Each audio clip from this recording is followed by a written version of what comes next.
सारे मुझे भूल जाने लगे, वक्त बेवक्त तुम याद आने लगे, वक्त बेवक्त तुम याद आने लगे। नाम सारे मुझे भूल जाने लगे, वक्त बेवक्त तुम याद आने लगे।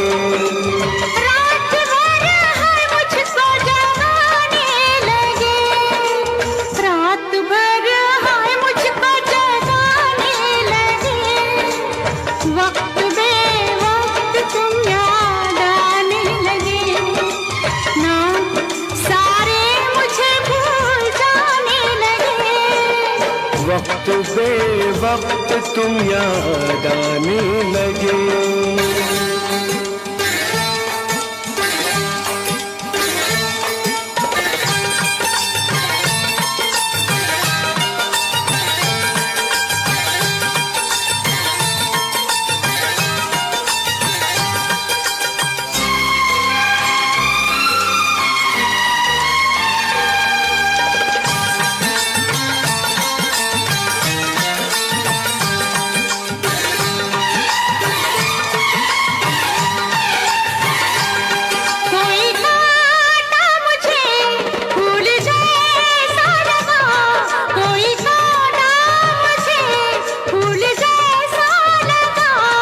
सच कहो दर्द ये तुमको कैसा लगा, सच कहो दर्द ये तुमको कैसा लगा।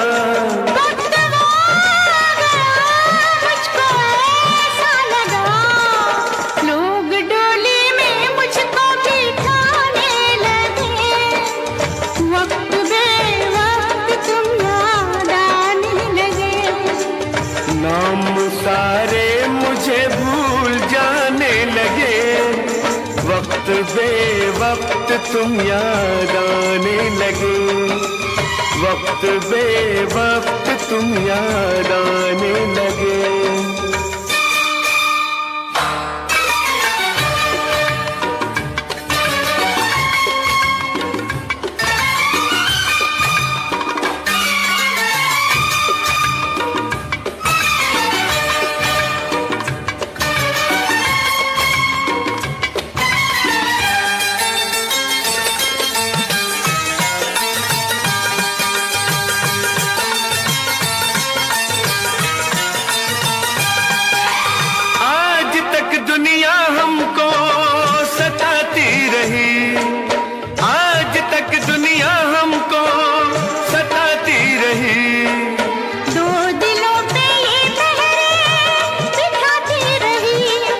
मोहब्बत हमें आजमाती रही, ये मोहब्बत हमें आजमाती रही। अब मोहब्बत को हम आजमाने लगे, वक्त बेवक्त तुम याद आने लगे।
वक्त बेवक्त तुम याद आने लगे।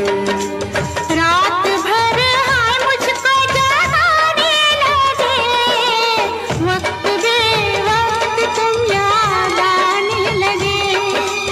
वक्त बेवक्त तुम याद आने लगे। वक्त बेवक्त तुम याद आने लगे।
मैं तुझसे मिलके, कहा तमाशे पूछो ना दिल के।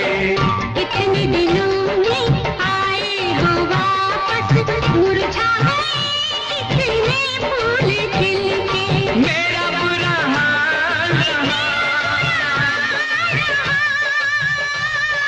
खैर हुई, हाय हाय खैर हुई दिल ने कहा कि तूने मुझे याद किया है, तूने मेरा नाम लिया है, कि तूने मुझे याद किया है,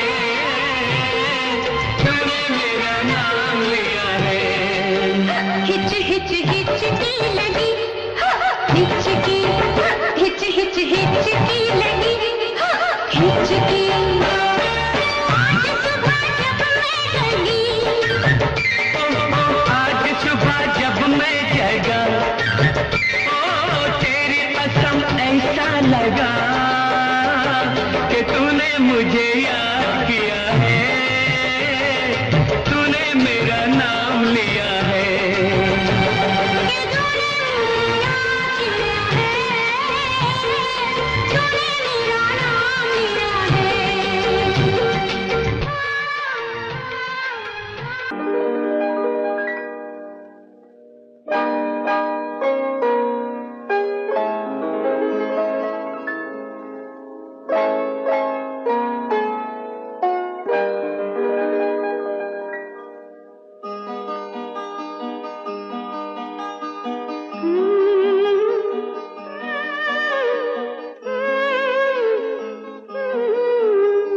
उंगली में अंगूठी, अंगूठी में नगीना, उंगली में अंगूठी, अंगूठी में नगीना। तेरे बिन, तेरे बिन एक भी दिन मुश्किल हो गया जीना, जीना, जीना। उंगली में अंगूठी, अंगूठी में नगीना, उंगली में अंगूठी, अंगूठी में नगीना।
जिगर ने मेरा हाल वो किया, जान चुरा ली मैंने दिल दे दिया। बाली उम्र ने मेरा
दर्द जिगर ने मेरा हाल वो किया, जान चुरा ली मैंने दिल दे दिया। बाली उम्र ने मेरा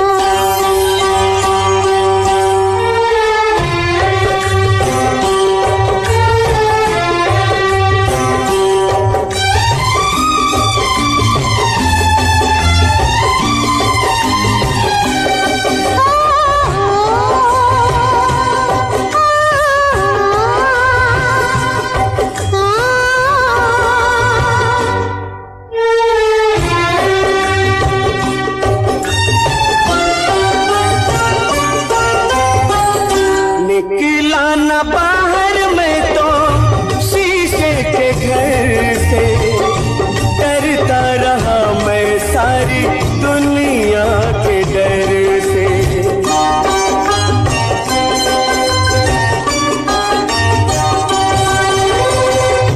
निकला न बाहर में तो शीशे के घर से, डरता रहा मैं सारी दुनिया के डर से। दुनिया के डर ने मेरा हो रब्बा, दुनिया के डर ने मेरा हाल वो किया, जान चुरा ली मैंने दिल दे दिया।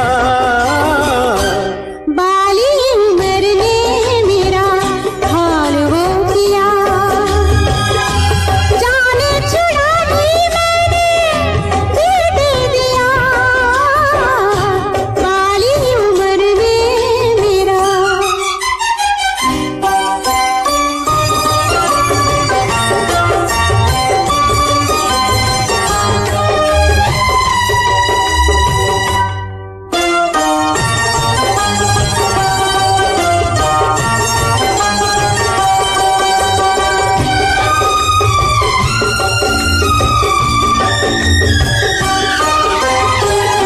मैं था अकेला, कोई साथी अगर था, गम ये अकेलेपन का मेरा हम सफर था।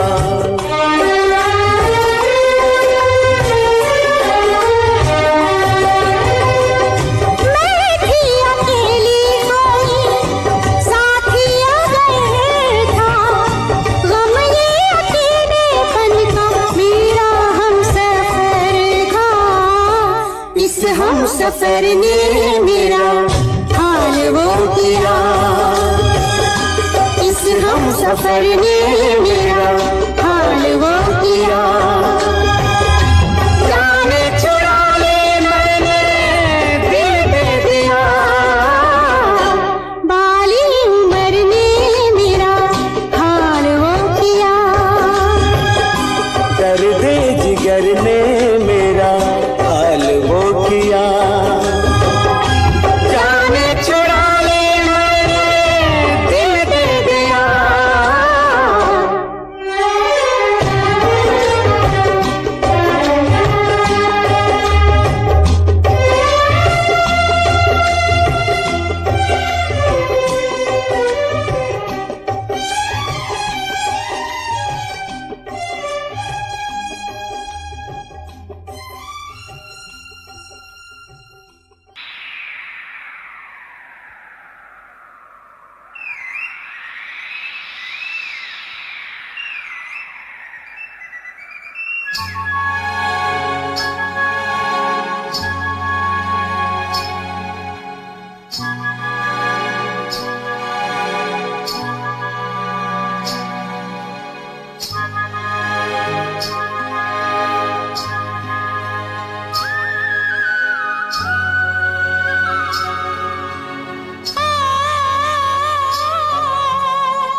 कैसे छूटे दो सांसों की डोर बंधे तो बंधन ये ना टूटे। मैं जिस्म हूँ तू जिंदगी साथ ये कैसे छूटे।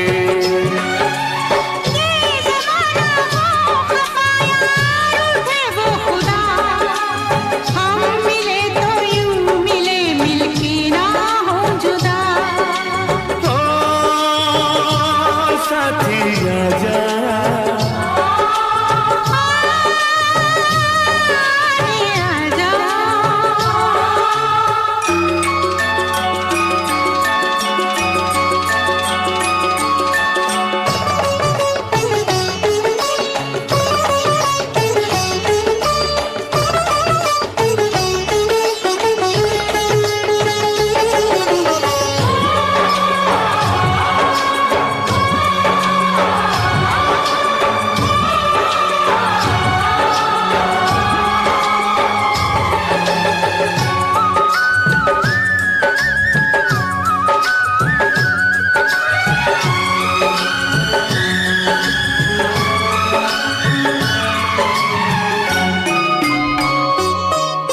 साथ तेरे मैं भी हूँ वहाँ। ओ साथी आजा,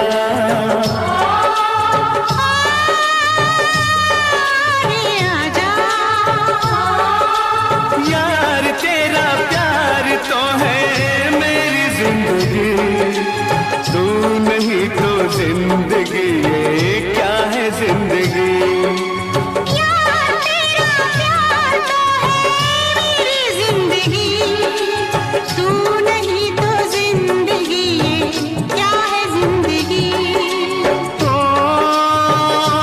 साथी। Welcome to the Deep Dive. Today, we're really zeroing in on something pretty fundamental to how we all feel day in, day out.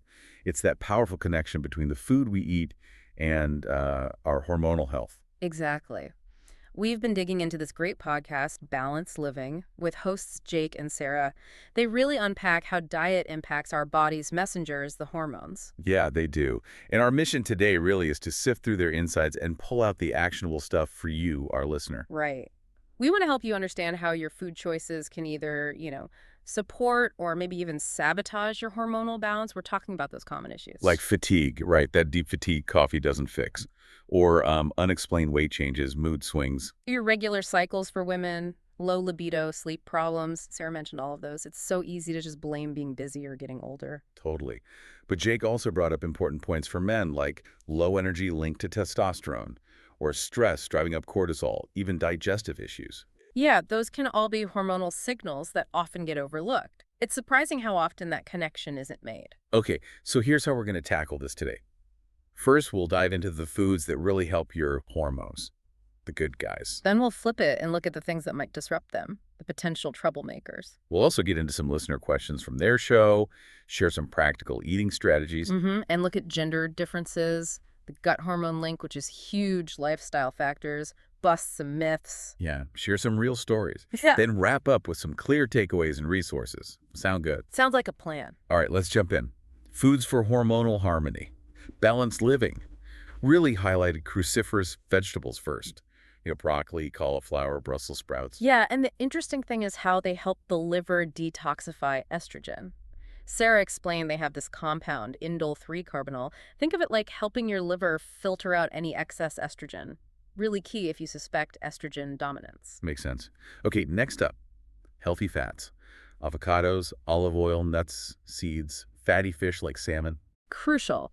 As Jake pointed out, hormones are literally made from cholesterol. So, avoiding fat altogether, that's not the answer. Right. And Sarah linked omega-3s specifically to reducing inflammation and actually supporting hormone production itself. Exactly. Things like stress hormones, reproductive hormones like progesterone, testosterone, omega-3s play a big role there. Then protein, lean meats, eggs, legumes, quinoa. Sarah's insight here was about amino acids, the building blocks from protein. They're needed to build the actual receptor sites for hormones. So it's like, even if you make the hormones, they need a place to dock and work. Precisely. You need those landing spots, those receptors. So enough protein is non-negotiable for that whole communication system to function properly. Got it. And we can't forget fiber. Jake mentioned its role in cleanup. Yeah, basically helping escort excess hormones, like that estrogen we mentioned, out of the body through digestion so they don't get reabsorbed. Okay. And finally, they talked about adaptogens, things like maca, ashwagandha, holy basil. Jake seemed quite keen on these. Well, adaptogens are interesting because they help your body sort of adapt to stress better. They support the adrenal glands. And the adrenals produce key hormones, especially cortisol, our main stress hormone. So supporting them can indirectly help balance everything else. Okay, good list. Now let's pivot. What about the things that Balanced Living warned us about? The hormone disruptors. Refined sugar was high on Sarah's list. Oh yeah, sugar's impact is like a domino effect. Sarah explained it causes those big blood sugar spikes and crashes. That stresses your adrenals, pumps out cortisol, and over time, that can mess with your thyroid, your sex hormones. It's a much bigger deal than just an energy dip. And Jake also mentioned processed foods, too much caffeine, alcohol. Yeah. Those usual suspects. Right. They all act as stressors. Processed foods often have unhealthy fats, additives fueling inflammation. Caffeine and alcohol can disrupt sleep, spike cortisol. It all adds up. Sarah also brought up xenoestrogens. Those are what, synthetic chemicals? Yeah, found in things like some plastics, pesticides on non-organic food. They can mimic estrogen in the body and potentially disrupt your natural balance. So eating clean, whole foods helps you avoid those too. Exactly. It minimizes your exposure. Okay. Now, Balanced Living addressed some really good listener questions. One was about diet versus supplements. Can you balance hormones with just food? Sarah had a really balanced take on this. Food is absolutely the foundation, she stressed that. But sometimes targeted supplements can help fill gaps, especially if there's a deficiency. Things like magnesium, vitamin D, B vitamins came up. But the main message was start with food first. Always. Food is the most powerful tool. Another question was about seed cycling, using specific seeds at different times of the month. Right. Sarah described it like flax and pumpkin in the first half of the cycle, sunflower and sesame in the second. She noted that while solid scientific proof is still developing, it's mostly anecdotal, but many women find it helpful and it's pretty low risk to try. Interesting. Okay, let's get practical. How does this look on a plate? Balanced Living gave some great examples for a hormone-friendly day. Yeah, this is where it gets real.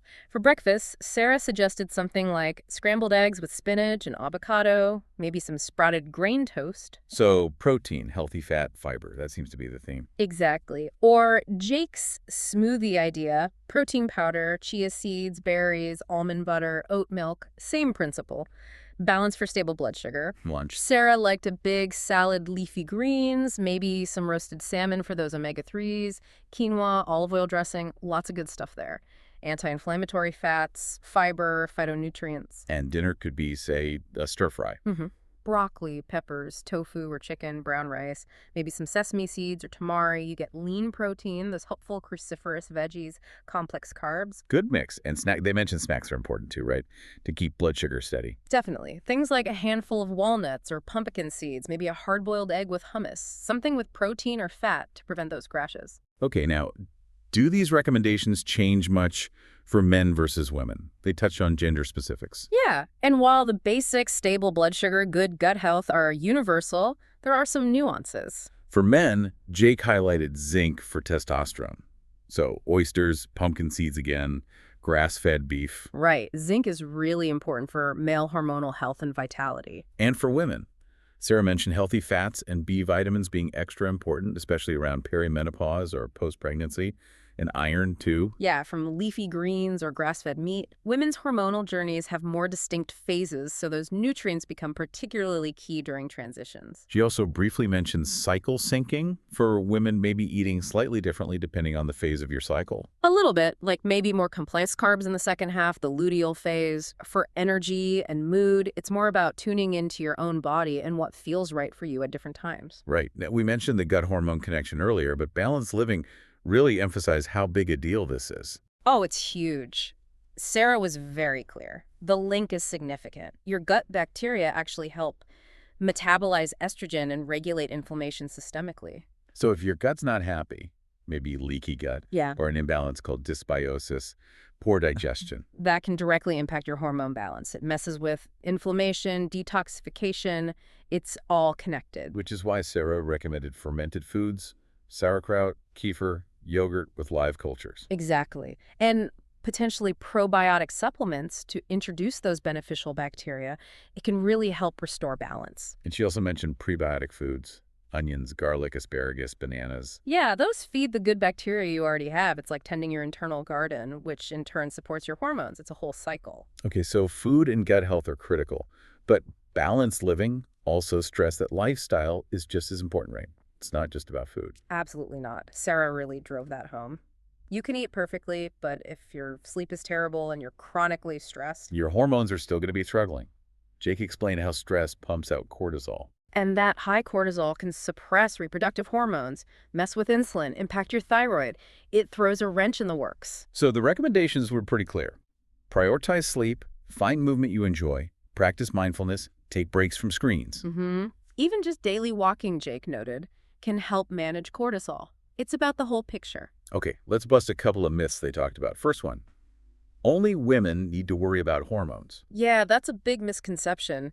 Men's hormones matter hugely too. Testosterone declines with age, sure, but it's also heavily impacted by stress, diet, sleep at any age. And low testosterone isn't just about muscles, right?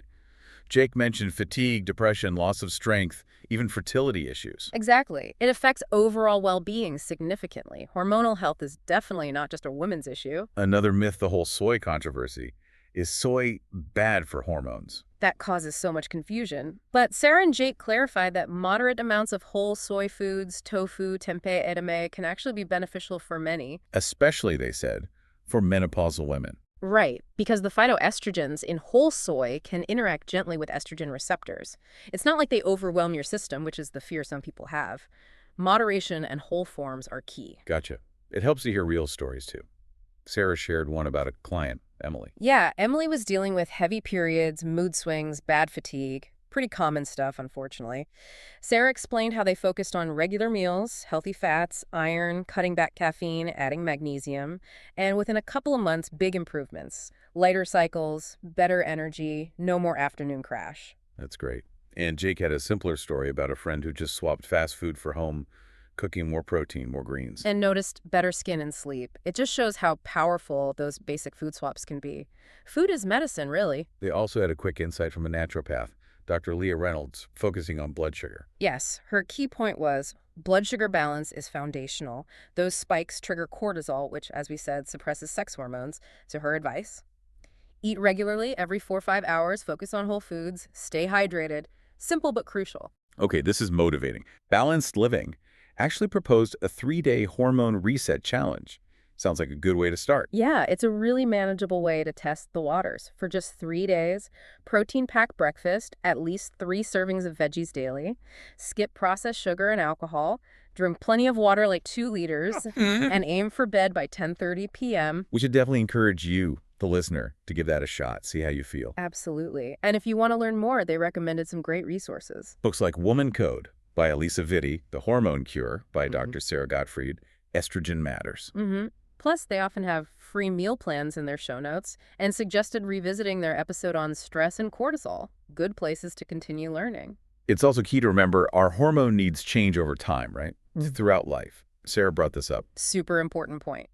What works in your 20s might need adjusting in your 40s or 50s. In your 20s and 30s, Jake said, it's mostly about prevention. Yeah. Building good habits. Exactly. Laying that solid foundation for the future. Then the 40s. Sarah mentioned perimenopause for women, shifting estrogen and progesterone causing fatigue, anxiety, irregular cycles. Right. So nutrient density, stress management, sleep become even more critical during that transition. And for men around that age, Jake noted potential testosterone decline. He emphasized strength training, zinc, vitamin D, sleep. Yeah, maintaining muscle, energy, bone density.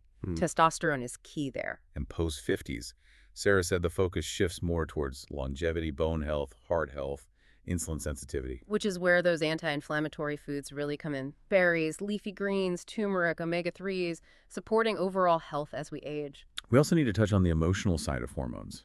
Balanced living went there too. Imbalances can really affect mood and mental well-being. Definitely. Sarah talked about that feeling of just not being yourself, unexplained emotions. It's often linked to brain chemistry being affected by estrogen, progesterone, cortisol fluctuations. And Jake pointed out low testosterone in men can look like depression, while high cortisol often fuels anxiety and exhaustion. It really highlights how interconnected our physical and emotional states are. Balancing hormones can profoundly impact how you feel emotionally. Okay, one last practical bit. If you suspect an issue, what about testing? Balanced Living gave a starter list of tests to discuss with a doctor. Yeah, Sarah suggested things like a full thyroid panel, TSH, free T3, free T4, antibodies, sex hormones, estrogen, progesterone, testosterone, also cortisol levels, ideally over 24 hours or via saliva testing, insulin and glucose for blood sugar, and key nutrients like vitamin D, magnesium, B12. And Jake made a good point for women. Timing matters, right? Depending on your cycle. Crucial. Testing on day 3 or maybe day 21 are common depending on the hormone. It needs context. And they really encourage being your own advocate. If you feel dismissed, maybe seek out a functional practitioner. Definitely. Don't give up on getting answers. All right, let's wrap with some quick hits. Balanced Living did a rapid fire. Top 3 hormone foods for women and men. Okay, quick recap. For women, Sarah picked flax seeds for estrogen balance, leafy greens for liver support, and wild-caught salmon for omega-3s and anti-inflammatory benefits. And for men, Jake's top 3. Brazil nuts for selenium, good for testosterone, pumpkin seeds for zinc, and pasture-raised eggs for healthy fats and vitamin D. Good ones. And really, most of those are great for everyone. I mean, much, yeah. So bringing this all together, the main takeaway from balanced living seems to be that our hormones really listen to how we feed ourselves. Absolutely. Choosing whole, nutrient-dense foods is just such a powerful lever we can pull for our overall well-being. It really works from the inside out. So if you've been feeling off, as Sarah put it, maybe consider if hormones could be playing a role. And diet is such a great place to start making changes. And remember Jake's point. It's about consistency, not perfection. Be kind to yourself in the process. Definitely. We really hope this deep dive gave you some clarity, maybe some confidence to support your body's hormonal health. We hope so too. And maybe just one final thought to leave you with. What if making just one small, consistent change starting today, maybe from that 3-day challenge, what if that could be the start of feeling significantly better overall? Something to think about. Welcome to the Depth Dive. Today, we're tackling a topic that touches so many lives, naturally boosting your fertility. Right. Whether starting a family is something you're actively planning right now, or maybe it's more of a future consideration, understanding how you can support your reproductive health naturally. Well, it's just incredibly valuable knowledge to have. Absolutely. And for this exploration, we've really sifted through quite a range of information. We're looking at insights from fertility experts, but also, those very personal experiences shared by listeners, like on the Boosting Fertility Naturally podcast. Yeah, hearing those real stories adds so much. It does. Our goal today is pretty straightforward, really. We want to pull out the most significant science-informed tips and those lifestyle adjustments that can genuinely make a difference for you. Kind of like a shortcut. Exactly. A shortcut to being well-informed, highlighting what truly matters without, getting bogged down in overwhelming detail. Okay, should we dive in? Let's do it. So maybe to start, let's think about the foundational things. Yeah. The elements influencing fertility in, well, both men and women. Good starting point. Yeah, so we're talking about factors like age. That's a natural one, of course. Then there's the critical balance of hormones, the fuel we give our bodies through nutrition. What we eat? Yeah. Right. Stress levels, too. Yeah. Maintaining a healthy weight, and even something often underestimated, like getting consistent, good quality sleep. And it's fascinating, isn't it? It's not just about what's happening internally. No, not at all. Our environment plays a part too, right? Like you hear about exposure to certain plastics, chemicals, and habits like smoking. All these things can kind of interfere with our delicate hormonal systems. And that's where it gets really interesting. Absolutely spot on. Okay, so let's translate that understanding into actionable steps, starting with nutrition. Eating specifically for fertility. Okay. And this isn't about the latest fad diet, It's more about consistently nourishing your body with whole, unprocessed foods. So what does that look like practically? Well, think about incorporating plenty of leafy greens, berries, which are bursting with antioxidants, and those healthy fats. Like avocado. Nuts. Exactly. Avocado, nuts, seeds, and also omega-3 rich sources like fatty fish or flax seeds if you prefer plant-based. Right, and those antioxidants you mentioned, they're like little bodyguards for our eggs and sperm, protecting their quality. That's a great way to put it. Yeah, they help protect against cellular damage. And, folate is another key player here. It's crucial for supporting fertility itself, not just once you're pregnant. I think most people associate folate just with pregnancy. So what's the mechanism there? Why is it important before? Well, folate is absolutely vital for DNA synthesis and cell division. These are fundamental processes for developing healthy eggs and sperm. So getting enough ensures the genetic material inside those cells is robust. Got it. Okay, so nutrition is key. What's next on the list? Maintaining a healthy weight. We hear about this a lot for general health, but how specifically does it impact fertility? Yeah, it's significant. Body weight really influences hormone regulation in both men and women. Oh, so? Well, being significantly underweight or overweight can disrupt that delicate hormonal balance. For women, this might show up as irregular cycles or even ovulation stopping altogether. Wow. Okay. And in men, it can be linked to lower testosterone production and maybe a reduced sperm count. It's really about finding that individual healthy balance, your body's equilibrium. Which kind of leads us neatly into something that feels almost unavoidable these days. Managing stress, chronic stress. It just seems to be the background noise for so many of us. How does that ripple effect into our fertility? Oh, it definitely does. Chronic stress directly hits the hypothalamus. The brain's command center. Exactly, the command center for hormone control. So when we're under stress for a long time, the body pumps out hormones like cortisol. And that cortisol can basically interfere with the signals that regulate reproductive hormones, like GnRH. Gonadotropin-releasing hormone. Right. And that disruption can then affect ovulation in women and testosterone production in men. So actively trying to reduce stress isn't just about feeling better mentally. It's actually directly supporting our reproductive systems. Precisely. What are some practical ways we can, dial down that stress response, things people can actually do? Yeah, incorporating stress-reducing activities into your daily routine can make a real difference. It doesn't have to be huge. Things like mindfulness meditation, maybe some gentle yoga, even journaling to get thoughts out. Or just a walk. Or just a daily walk outside, absolutely. And importantly, for couples trying to conceive, strengthening that emotional connection, really offering mutual support, that can be a powerful buffer against the stress of the whole process. That makes a lot of sense. Okay, now let's talk about those daily rituals many of us rely on. Caffeine and alcohol. It feels like the advice on these things is always shifting. What's the current thinking for fertility? Yeah, it can be confusing. For most people, it seems like moderation is the key word rather than, say, complete elimination. So not necessarily cutting it out entirely. Not necessarily. Some studies suggest that for women, consistently having more than maybe 1 to 2 cups of coffee a day might be associated with a slight delay in conception. Okay, a slight delay. And for men, we know that excessive alcohol intake can negatively affect various aspects of sperm quality, motility, count, shape. So, yeah, just being mindful of your intake seems like a sensible approach. Okay, good to know. Let's pivot slightly now and address a really important point. This idea that fertility is somehow only a women's issue, that feels like such an outdated perspective. It really is. And the research is very clear on this now. Male factor infertility issues on the man's side is a contributing factor in roughly 40 to 50% of couples who have difficulty conceiving. 40 to 50%, that's huge. It is. It really highlights that fertility is very much a shared equation. Both partners' health and lifestyle play significant roles. That statistic is probably quite surprising to a lot of listeners. So what specific steps can men take to actively support their fertility? Well, there are several key areas men can focus on. Ensuring a diet rich in essential nutrients, that's vital. Just like for women. Regular physical activity is also good, but again, balance is key, avoiding overtraining. Right. And then there's some simpler lifestyle adjustments, like avoiding wearing tight underwear consistently. Really? Underwear? Yeah, and limiting exposure to prolonged high heat. Think hot tubs, saunas, even maybe laptops directly on the lap for long periods. Sperm production is quite sensitive to temperature. Interesting. We also hear about supplements sometimes, specifically for male fertility. Are there any that actually have decent evidence behind them? Yeah, certain supplements have been studied for their potential to support sperm health. Things like zinc, that's important for testosterone and sperm motility. Vitamin C is a good antioxidant, helps protect sperm from damage.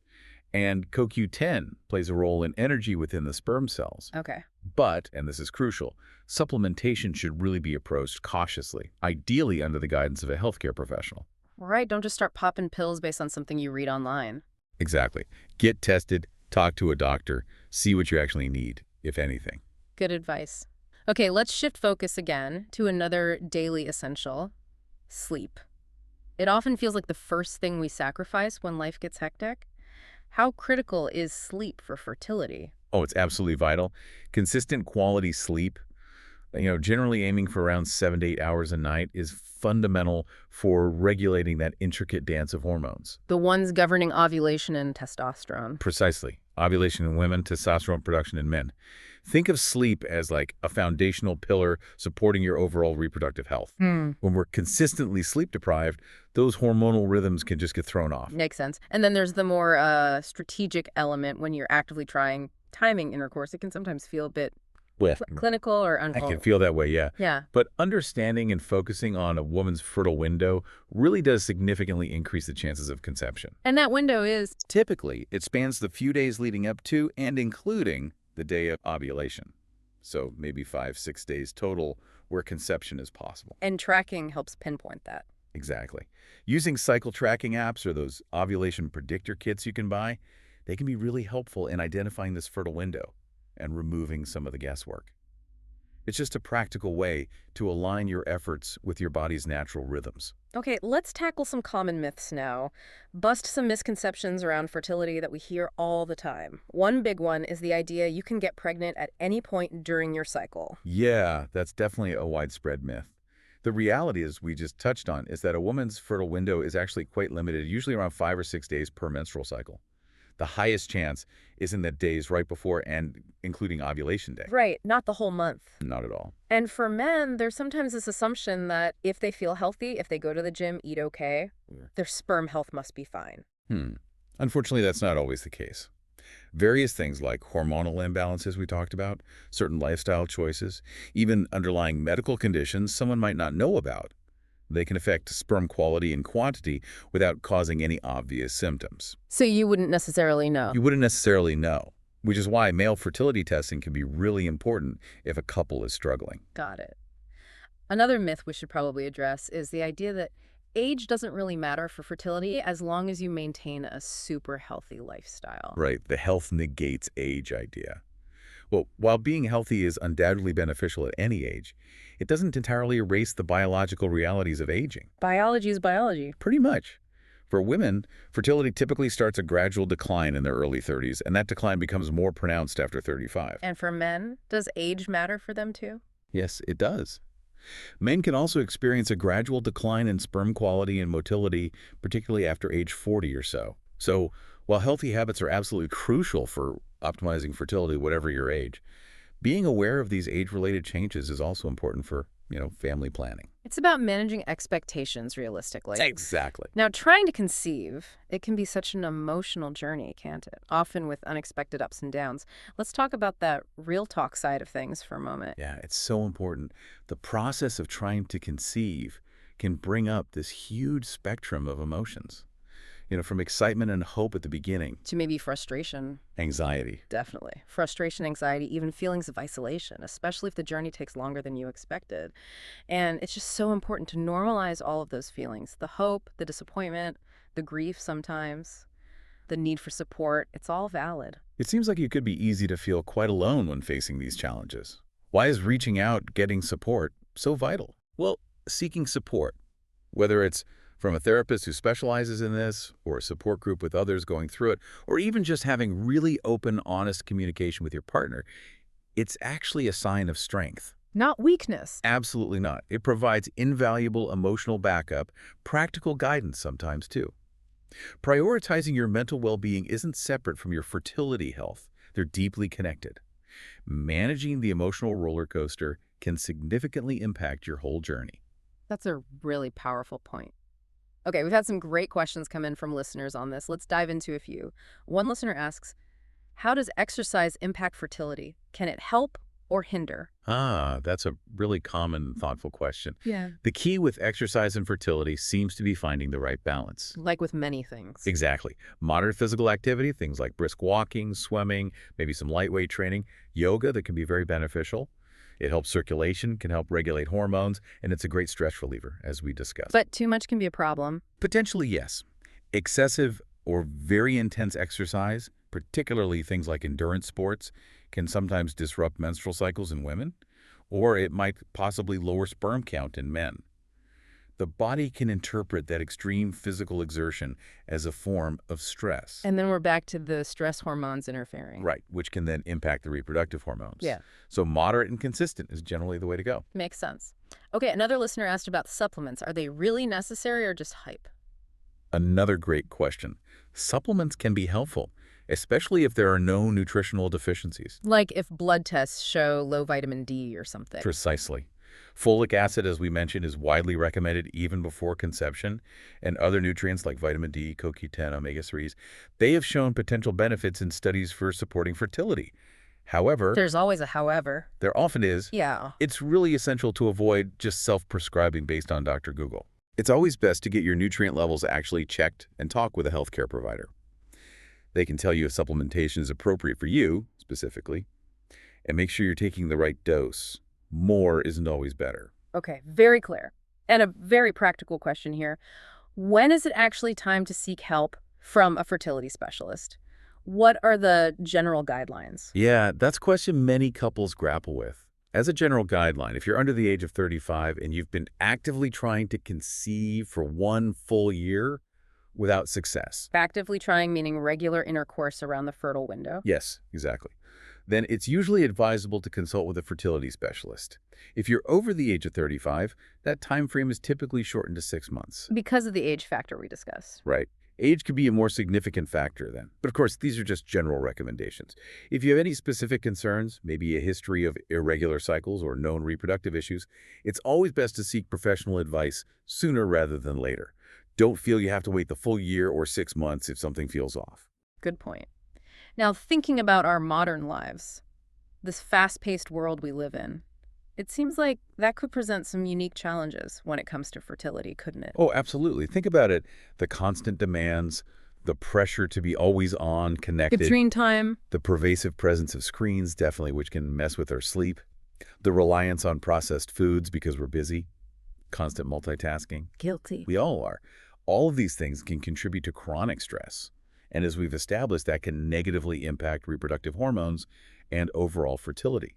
If you connect the dots, our modern lifestyle often prioritizes things that can sort of inadvertently work against our natural biological rhythms. So it seems like intentionally slowing down, that might actually be a powerful, though maybe counterintuitive, way to support fertility in this environment. Precisely. Making conscious efforts to, say, put down our phones an hour before bed, practice mindful eating without scrolling or watching TV, prioritizing enough rest. These aren't just luxuries. They're biology boosters.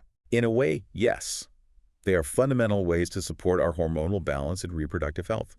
It's kind of fascinating to think how intentionally creating moments of stillness can be an active step towards better health in our hyper-connected world. It really is.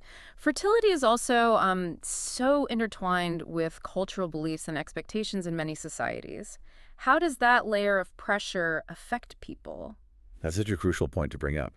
In many cultures, and even within certain families or communities, there can be just immense social pressure around having children, particularly for women. Yeah. Unfortunately, a woman's ability to conceive can sometimes get unfairly tangled up with her perceived worth or social standing. Yeah. And that can lead to significant emotional distress, anxiety, shame. And it's not just women who feel these cultural pressures, right? Men can face stigma, too, if there are fertility challenges on their side. Absolutely. That societal ideal often equates masculinity with, effortless virility.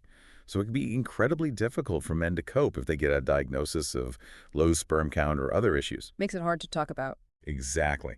This stigma can stop men from seeking help, from opening up about what they're going through. We really need to work towards normalizing conversations about fertility struggles for everyone, regardless of gender. Experiencing difficulties is not a personal failure. It shouldn't carry shame. It's a common biological reality affecting something like 1 in 6 couples globally. 1 in 6. That's really common. It is. To really bring some of these points home, maybe we could look at a brief anonymized case study. Yeah, let's do that. This is the story of, let's call them Aisha and Imran. Yeah. A couple in their early 30s, and they had been trying to conceive for about 18 months. Okay. Now, Aisha was doing seemingly all the right things. She was diligently tracking her ovulation, eating a really healthy diet, practicing yoga regularly. Ticking the boxes. Right. Imran, on the other hand, a very demanding job. Long hours, often wasn't getting enough sleep, and frequently relied on convenience foods, takeaways, plus several cups of coffee a day just to keep going. A familiar picture for many. Very familiar. So after seeking guidance from a fertility specialist, they did some tests. They discovered that Imran had a sperm count that was slightly lower than average, and interestingly, both Aisha and Imran were found to be deficient in vitamin D. Ah, so not just Imran's lifestyle. No, a shared factor there too. So instead of trying to make drastic, probably unsustainable changes overnight, they focused on incorporating simple, consistent adjustments into their daily routines. So kind of things. Well, they started meal prepping together on weekends, making healthier food easier during the week. They consciously cut down screen time in the evenings to help improve sleep quality. They both really prioritized getting at least 7-8 hours of sleep each night, and they both started taking a vitamin D supplement, as their doctor recommended. So small collaborative steps. Exactly. Small, consistent, collaborative steps. And the outcome, was it positive? It was, yes. After just 3 months of consistently implementing these changes, Aisha became pregnant. Wow, only 3 months. Yeah. Now, obviously, every situation is unique, but this story really underscores the potential power of consistent lifestyle adjustments And importantly, that collaborative approach for couples on this journey. It's not just on one person. That's a great illustration. Before we wrap up our deep dive, maybe we can share a few bonus tips, those extra little things that can further support fertility. Sure. One helpful tip is just being mindful of the materials you use for food storage. So maybe think about swapping out plastic food containers for glass or stainless steel options when you can. Because of the chemicals. Yeah, because certain plastics can leach hormone-disrupting chemicals like BPA and phthalates into your food, especially when heated. Good practical tip. What else? Another one relates to stabilizing your blood sugar levels. Keeping blood sugar balanced seems to positively influence ovulation. How do you do that simply? Simple strategies include making sure you have a source of protein with each meal that helps slow sugar absorption, reducing your intake of added sugars, obviously, and trying not to skip meals, which can cause those big blood sugar spikes and crashes. Okay. Protein, less sugar, regular meals. Got it. And here's an interesting one. There seems to be a connection between oral health and fertility. Some research suggests gum disease might be linked to taking slightly longer to conceive. Really? Gum disease? Yeah. So adding regular flossing to your routine, another seemingly small habit that could contribute to overall reproductive health. Floss for fertility. Who knew? Right. And finally, and maybe let's not forget the importance of just joy and laughter. Yeah, yes. While the journey to conceive can sometimes feel very focused on the physical stuff, the tracking, the timing, nurturing your emotional connection with your partner, finding ways to bring more lightheartedness and fun into your lives that can really help sustain you both through the process. Heat the heart full, you know. That's beautifully put. So I guess to bring it all together, the core message from our deep dive today is really that making these small, consistent adjustments to your daily habits, they can collectively have a really significant and positive impact on your fertility. It's not necessarily about massive overhauls. Not usually, no. It's the consistency that counts. So as you, our listener, reflect on our conversation today, we really encourage you to consider the actionable steps we've discussed. You know, which of these resonate most with you and your own individual circumstances? Yeah, definitely. And maybe here's a final thought for you to consider. Given the relentless pace of modern life we talked about, what's maybe one small practice of slowing down? Could be just a few minutes of quiet reflection, a mindful meal without distractions, maybe an earlier bedtime, just one small thing you could realistically integrate into your routine to support your overall well-being and, in turn, your reproductive health. Something manageable to start with. Exactly. Well, we really hope this deep dive has given you some valuable insights and practical ideas. We encourage you to continue exploring this topic using reliable resources and definitely consult with healthcare professionals for that personalized guidance. Thank you so much for joining us.